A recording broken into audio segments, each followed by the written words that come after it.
Ani, Bojo, Kwe Kwe. It's Catherine here from Moonstarlodge with my assortment of in-house creatures as well as spirit creatures. Welcome if you're new to this channel, and welcome back if you've been here before. This is a fairly serious video today in the sense that it's a fun reading with all the cards that are associated with spooky season. But also, we are moving into an interesting time.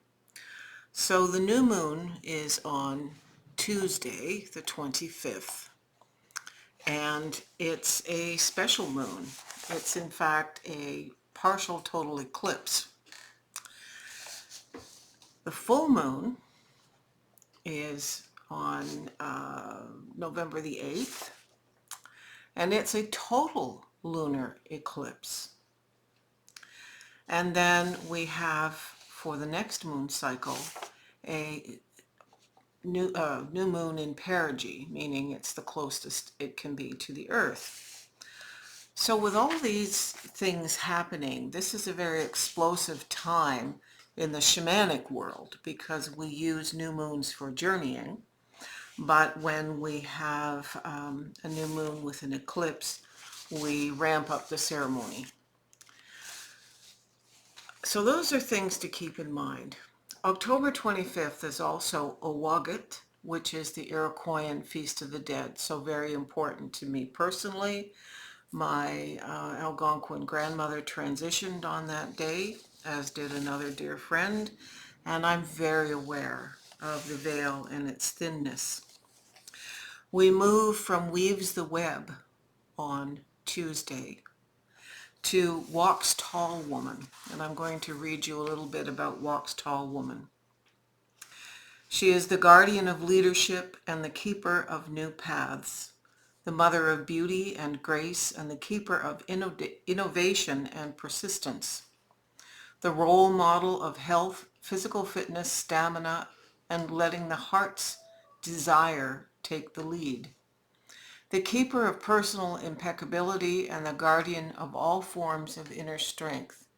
And she teaches us how to be our personal best and still be vulnerable and human, how to keep our bodies and minds flexible and in good health through advancing and retreating, how to seek and find new paths to growing and learning and healing through example, how to develop inner strength, how to attract and release, and how to walk the truth.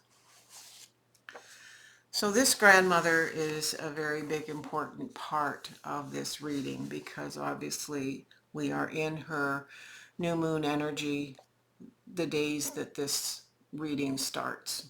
So just put those down, and I'll have Brian. Well, actually, wait a minute, Brian. It's okay. The decks I'm using are the Embroidered Graveyard Oracle, the Halloween Oracle by Stacy DeMarco, and we always post a picture of the decks. The Sugar Skull Tarot,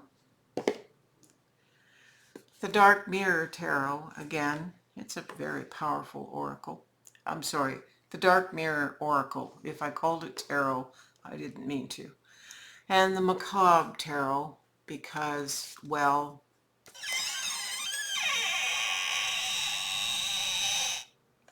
blame my inner 3-year-old. All right, now we can go to the cards, Brian. So, Walks Tall Woman, speaking to our integrity, our inner strength, our ability to take what is ours, our power, our clarity, and step into the vortex of spirit. So here are the Sugar Skull Tarot cards. Here are the Stacy DeMarco cards, the Halloween Oracle, Dark Mirror, the Embroidered Graveyard, and the Macabre Tarot.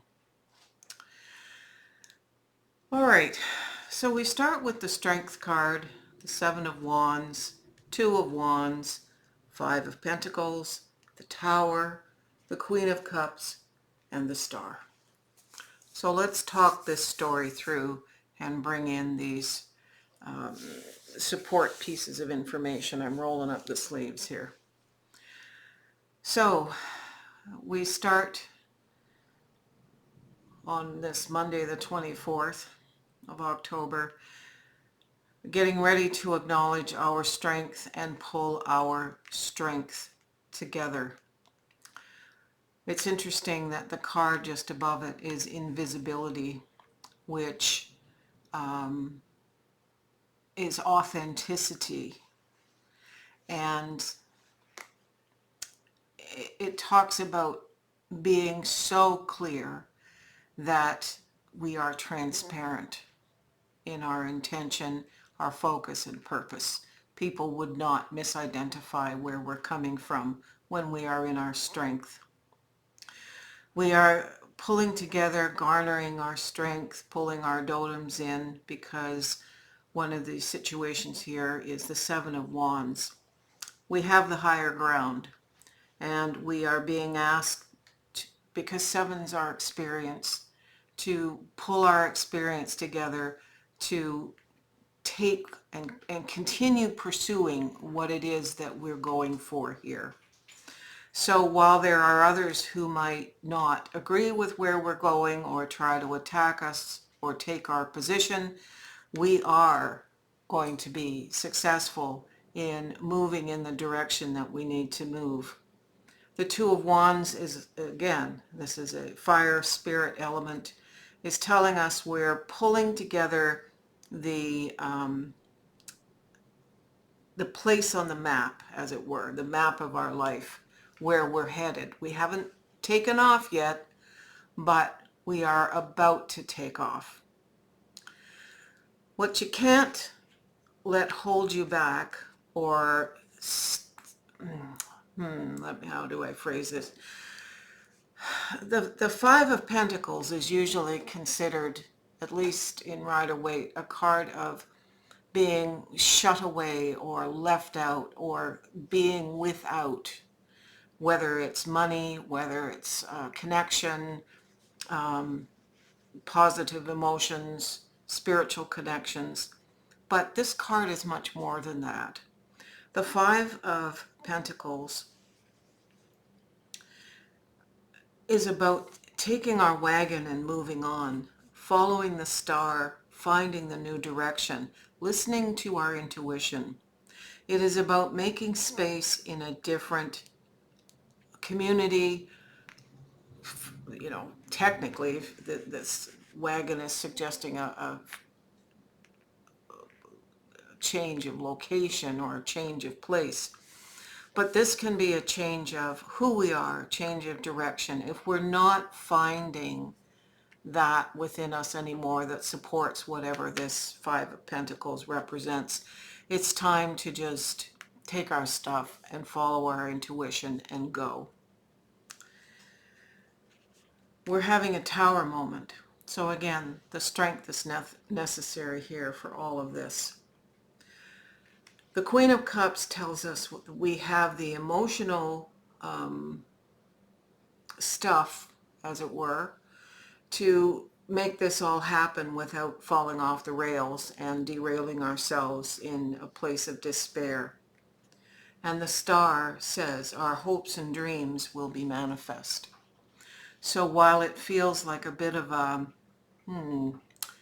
struggle, it does not need to be. So we have this invisibility card here, this authenticity card, the transparency. We're making transparent a number of things, not just our strength, but the fact that we are showing our community we're moving on in some way, in some direction. We are doing so from a place of joy, and this card says rejoicing in the present. The fact that we are moving forward, we still have to be present and mindful. This interesting card here, revenge. I looked it up here and thought that an odd card in the middle of such a powerful reading from the point of view of its positivity. But This revenge card, according to the author, means something a little bit different than I had initially perceived it intellectually. It's about taking that sense of righteous anger, fueling in a passionate way the need to take our stance. And that taking our stance supports this, and it certainly supports this Seven of Wands.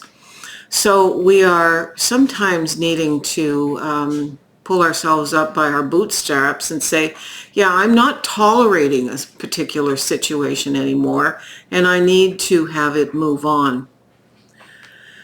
This temple of my body is asking us to look very hard at ourselves during this time. In this week, we need to look at if we're doing any shaming. These are mirror cards, so this is a reflection opportunity. The temple of my body asks us to take away the assignations we've made about, are we too fat, are we too thin, are we not the right body type, is my hair too short, too long, too gray, that kind of thing. We need to be more in acceptance, because if we have bad feelings about our body, it's very hard to find the righteous indignation. It's very hard to feel wholeness. And this whole journey requires us to feel wholeness. The embroidered graveyard card is about creativity. We are co-creating something here. We are bringing joy into it, I hope, and we are moving forward. So creativity doesn't happen if we're in our left brains. We have to be relaxed. We have to be able to be playful. So there is time in this week to be playful. This card here, the Six of Bones, is the same as the Six of Wands.